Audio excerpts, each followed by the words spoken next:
Hi everybody, this is Zupper EZ400 battery Lug Crimper.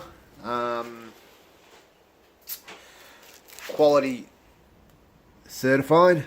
As you can see there's a quality certificate with the test results. It's CE, also CE certified, meaning certified for Europe.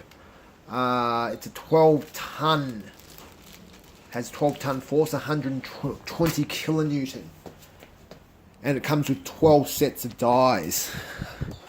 Crimp time's approximately 6 to 18 seconds, depending on the cable size. So it comes with Makita 18-volt compatible batteries, 4 amp, and a Makita compatible charger. And I'll just give you a look at how well it works.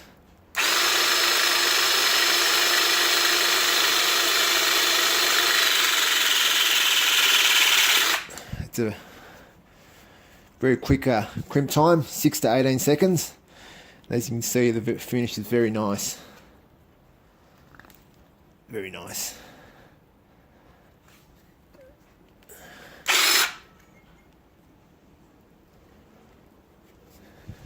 Show you one more time.